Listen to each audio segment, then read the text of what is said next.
በዚህ ሰዓት ሰበር የተባለ መረጃ ተሰምቷል። ተጽዕኖ ፈጣሪው ቲክቶከር አዶናይ በዛሬው ዕለት አመሻሽ ላይ በፌደራል ፖሊስ እንግዲህ ለጥያቄ ትፈልጋለህ በሚልም በቁጥጥር ስር መዋሉ ፋስት መረጃና እንዲሁም ደግሞ ጉርሻ ፔጅ ዘግበዋል። በ2018 የኢትዮጵያ ዓመቱ የቲክቶክ አዋርድ በ4 ዋንጫዎች በማሸነፍና እንዲሁም ደግሞ የመኪና ልዩ ተሸላሚ በመሆን የሚታወቀው ወጣቱ ተጽዕኖ ፈጣሪ ቲክቶከር አዶናይ እንግዲህ ዛሬ አመሻሽ ላይ በፌደራል ፖሊስ ለጥያቄ እንግዲህ ትፈልጋለህ በማለት በማረፊያ ቤት እንዲቆይ መደረጉም ተገልጿል። ወደፊት አሁን እየተገለጸልኝ ነው። በጣም አዲሱን ጄኔሬሽን በመንፈሳዊ ደረጃ ወደፊት እያሳየሁት እንደሆነ መንገዱም እየተሰማኝ ነው ያለው። ስራዬ ካሁን በኋላ መንፈሳዊ ነው። እግዚአብሔር ምላሴ ላይ ነው የሚያድረው፣ ልቤ ላይ አድሮ መልእክት ይነግረኛል። እንደ ፍቅርን መስበክ እፈልጋለሁ፣ አንድነትን፣ በራስ መተማመንን፣ ስኬትን፣ ለዓላማ መቆምን በዛ በቃ መነሳት እፈልጋለሁ። እሱ ነው ዓላማዬ ብዬ ነው የማስበው። ሰዎችን ማዝናናትን ደስ ይለኛል። መምከር ብቻ ሳልሆን እኔ መዝናናትም በቃ ራሴ ነኝ። በቃ ኢንተርቴይንመንት ነው። አዶናይ ሁሉም ነገር ነው። አንድ መንገድ ብቻ አይደለም የሚመራ። የፈለኩትን መንገድ መርጬ ሰው እስካልጎዳው ድረስ ትልቅ ደረጃ መድረስ እፈልጋለሁ። በመንፈሳዊ ደረጃ በዓለማዊ ደረጃ ሁሉም አመጣጥኝ ነው። ሰበር መረጃ ተሰምቷል። አዶናይና ጃኒ መታሰራቸውም ተሰምቷል። ምክንያቱ ለጊዜ ባልታወቀ ሁኔታ በአሁኑ ሰዓት ለጥያቄ ትፈለጋላችሁ ተብሎ በእስር እንደሚገኙም በአሁኑ ሰዓትም ፋስት መረጃም ይፋም አድርጓል። በዚህ ጉዳይ ላይ ተጨማሪ መረጃ ማግኘም ከሆነ የማሳውቃችሁ ይሆናል። ጉዳዩን ለመከታተል ፎሎ ማድረግም አይረሳ። መልካም ምሽት፣ መልካም አዳር። ሰግጠህ ረግጠህ አልሰማም ብለህ ታርጌትን ምታ ነው። የመረዳት አቅሙ ትንሽ የሆነ ሰው መሰገጥ የሚለውን ቃል ወስዶ ሱሪ አውልቆ ሊሄድ ይችላል። ይሄ የልጁ ጉዳይ ነው። በመቶ ጤናማ ውስጥ አንድ እብድ አይጠፋም። ይሄ ይጠበቃል።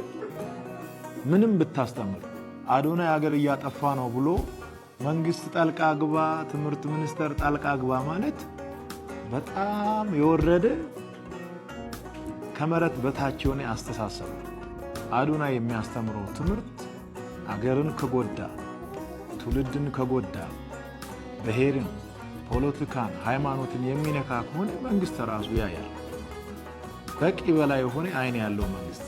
ቲክቶኩ ስላለ ሁሉም ሰው እንደዚህ ስልክ አድርጎ ማንኪያ ከእጁ ሲወርቅ መንግስት ይላል። ፍሪጁ አልከፈት ስል መንግስት ይላል። በሁሉ መንግስት ይላልና ቲክቶኩ ያመጣው ትሬንድ ነው። ይሄ ትሬንድና ሁሉም ሰው መንግስት ስላለ መንግስት ለሁሉም ሰው አቤት አይል። መንግስት የራሱ አሰራር አለው።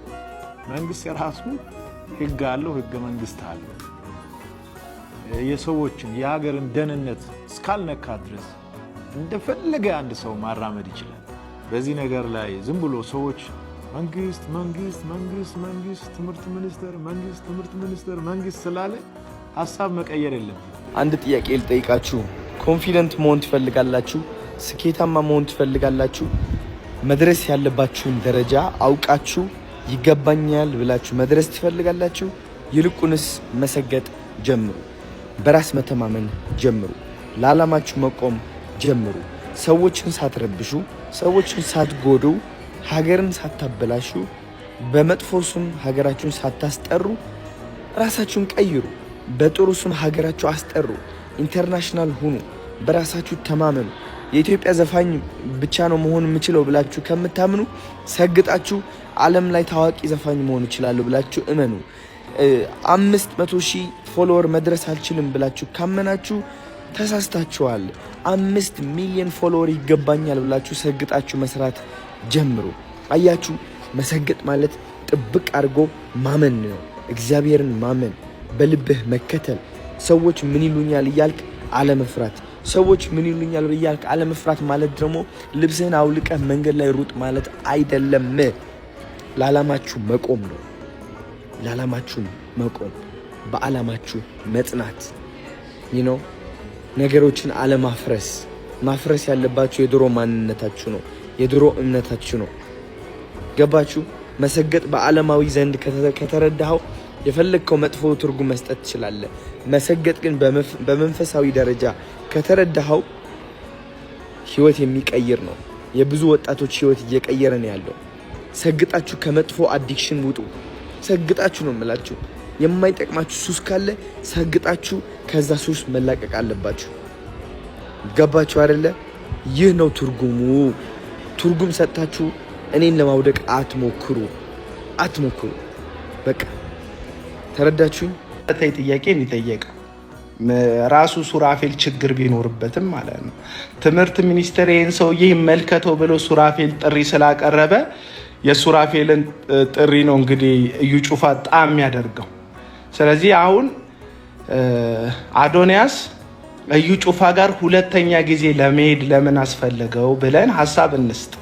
እዩ ጩፋ ጋር ሁለተኛ ዙር አዶናይ የሄደበት ምክንያት ህዝቡ ሰግጥ ብሎ የተናገረው በተለይ መጀመሪያ አካባቢ ላይ ደድብ ካልደደብክ እዚህ ሀገር ላይ ምንም መሆን አትችልም ብሎ የተናገረው ንግግር እንደ ዶክተር በድሉ አቅጅራ የመሳሰሉ ታዋቂ ጸሐፊዎች፣ ሂስ የሚሰጡ ግለሰቦች፣ ከዛም የተለያዩ የሃይማኖት አባቶች ከኛም ከፕሮቴስታንቶች ቸርች ውስጥ ያሉ አንዳንድ ስብከታቸው ከቲክቶክ የሚቀዳ ሰባኪዎች ወጥተው ሀሳብ ሰጡ። እንዴት ትውልድን ሰግጥ ይላሉ?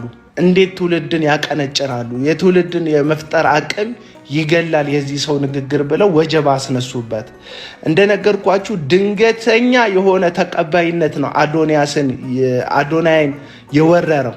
ድንገተኛ የሆነ ተቀባይነት ድንገተኛ። ከዚህ በፊት ወር ባልሞላ ከወራቶች በፊት ሴጋ እያለ ሲሰድበው የነበረው ህዝብ ነው እንግዲህ ግልብጥ ብሎ ያለ አዶናይ ህይወት የለም ማለት የጀመረው። ድንገተኛ ነው ይሄ ተቀባይነት የመጣ አዶናይ ጋር። ድንገተኛ የመጣው ተቀባይነት ድንገተኛ የሆነ ተቃውሞ እንደሚያስነሳበት አልተዘጋጀም አዶናይ።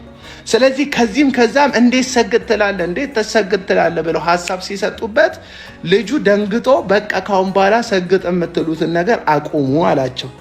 ይሄኔ ነው እዩ ጩፋ እንግዲህ ሁለተኛ ዙር እንዲመጣ ወይ በራሱ በአዶናይ ምክንያት ከሁለቱ አያልፍም፣ በአዶናይ ደዋይነት አሊያም በዩ ጩፋ ቢሮ ደዋይነት አዶናይ ወደ ቢሮ ተጠራ ማለት ነው። ሁለተኛ ዙር ገባ። አብዛኞቻችሁን አዶናይ መጀመሪያ ሄዶ የተመከረውን ምክር ደግሞ የፖሰተን የመሰላችሁ አይደለም። ልብሱን ተመልከቱት፣ ጊዜውን ተመልከቱት። የመጀመሪያው ዙር የሄደው እዩ ጩፋ ቢሮ ከዲቻ ቦይሶች ጋር ነው። አሁን ግን ሄዶ ብቻውን ነው። እዩ ጩፋ ያደረገውንም ልብስ አዶናይ ያደረጉትንም ልብስ እዩትማ፣ አለቀ። እዩ ጩፋ በምንም መልኩ ለአዶናይ ሊያስብለት አይችልም። ገደል ልክ ይሄ ዮናስ ሙሉነህ የሚባል አይምሮን የሳተ ግለሰብ ጆን ዳንኤል የተባለ ቲክቶከሮቹ ጃኒና አዶናይ መታሰራቸው ተሰማ። ስግጥ ፍምስ በሚለው የቅርብ ጊዜ ትሬንዱ የሚታወቀው አዶናይ ማምሻውን በጸጥታ ኃይሎች በቁጥጥር ስር መዋሉና ለጥያቄ ትፈለጋለህ መባሉ ተሰምቷል። በዚህም ሳምንት ከባህል ያፈነገጠ አለባበስ ለብሳቸዋል በሚል በርካታ ተከታይ ያላቸው ቲክቶከሮች ታስረዋል። በዛሬው ዕለት ደግሞ አዶናይና ጃኒ መታሰራቸው ነው የተሰማው። አዶናይ ከሳምንታት በፊት በአየር ኃይል ግቢ ተገኝቶ ሰግጡ የሚል ንግግር ለአየር ኃይል አባላት ማቅረቡ የሚታወስ ሲሆን እስራቱ ግን ከዚህ ጋር የተያዘ ይሁን አይሁን የሚለውን ነገር የፌዴራል ፖሊስ ያለው ነገር የለም። ለጥያቄ እንደተፈለገ በመጥራት ብቻ ማረፊያ ክፍል እንዳስቀመጡት ተነግሯል። ሰበር መረጃ፣ አዶናይና ጃኒ እንግዲህ በፖሊስ ቁጥጥር ስር መዋላቸው ተሰምቷል። የቲክቶክ ክሬቲቭ አዋርድ አሸናፊ የነበረው አዶናይና እንዲሁም ቲክቶከር ጃኒ ዛሬ አመሻሽ ላይ በፌዴራል ፖሊስ ቁጥጥር ስር መዋላቸው ተነግሯል። ቲክቶከሮችም ስለታሰሩበት ጉዳይ በይፋ የተባለ ነገር ባይኖርም መረጃውን ያገኘነው ከፋስቱ መረጃ ነው። በጉዳዩ ላይ አዲስ ነገር ካለ የማቀርብላችሁ ይሆናል። ፎሎ ማድረግ አዳዲስ መረጃዎችን መከታተል ትችላላችሁ።